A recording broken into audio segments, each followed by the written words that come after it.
하나님의 말씀은 마가복음 8장 6절에서 9절 말씀입니다. 마가복음 8장 6절에서 9절 말씀, 신약성경 66면입니다.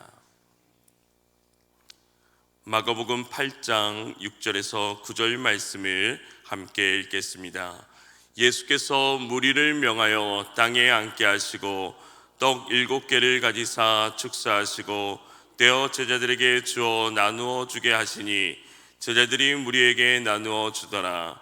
또 작은 생선 2마리가 있는지라 이에 축복하시고 명하사 이것도 나누어 주게 하시니 배불리 먹고 남은 조각 7강주리를 거두었으며 사람은 약 4,000명이었더라. 예수께서 그들을 흩어 보내시고 아멘. 오늘 하루도 그리스도 예수의 성품을 닮아가는 삶이 되시기를 주님의 이름으로 축복합니다. 신라권의 작가 밀턴은 소경이 된 후에 불의의 명작을 집필하였습니다.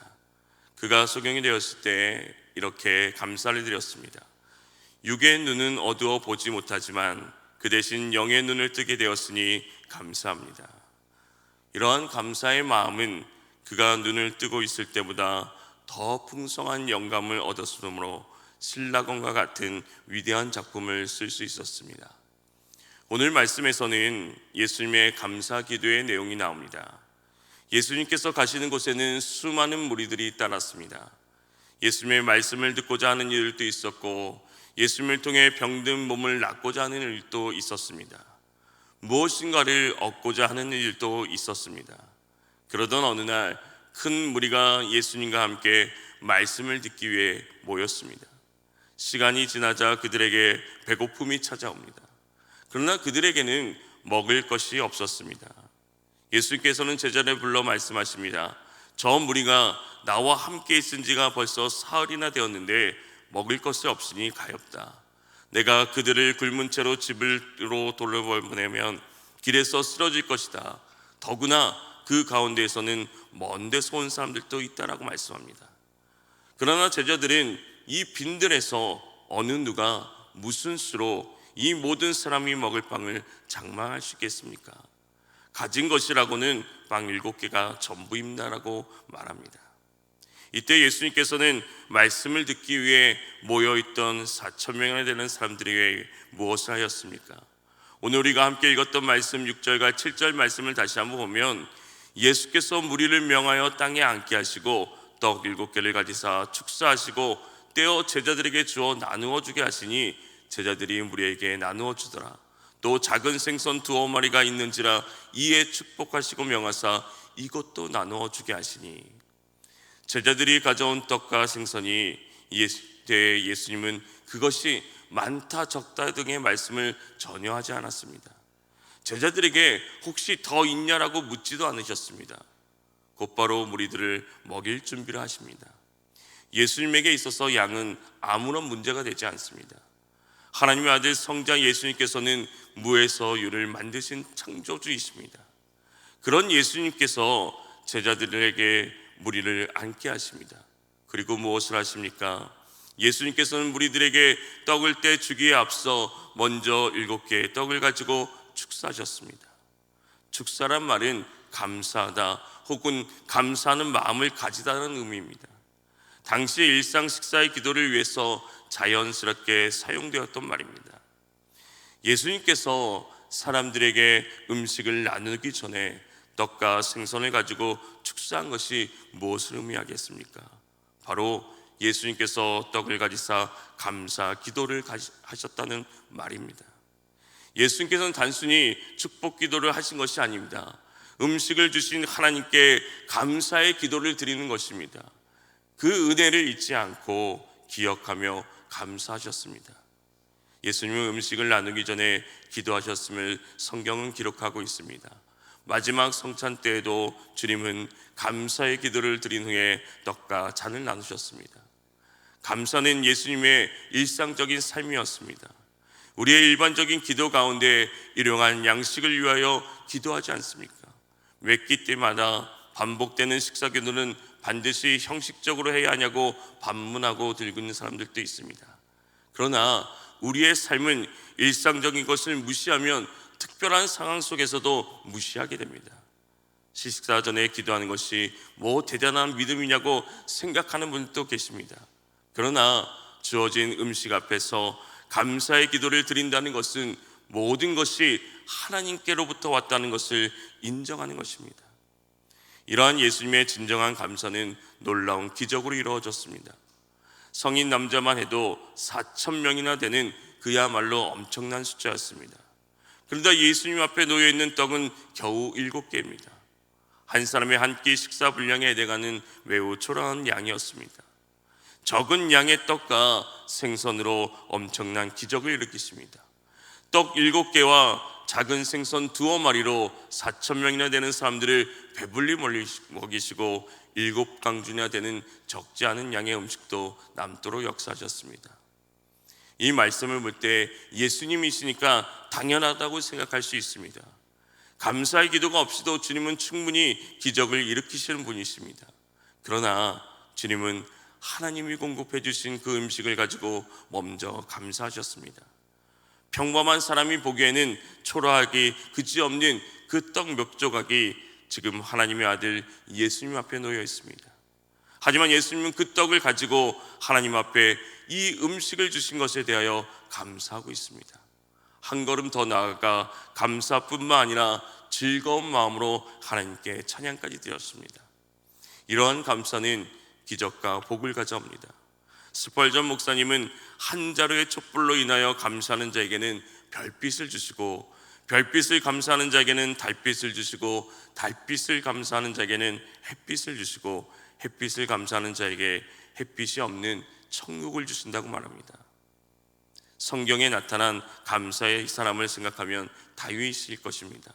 다윗이 수많은 적은 그 시편 말씀 가운데는 언제나 감사로 시작되었습니다. 11월 예수님을 닮는 성품의 주제는 바로 감사입니다. 그 소주제 중 하나가 하나님이 주신 능력으로 감사의 시간을 마련한다입니다. 하나님의 은혜와 능력은 이러한 작은 감사에 대해서부터 시작됩니다.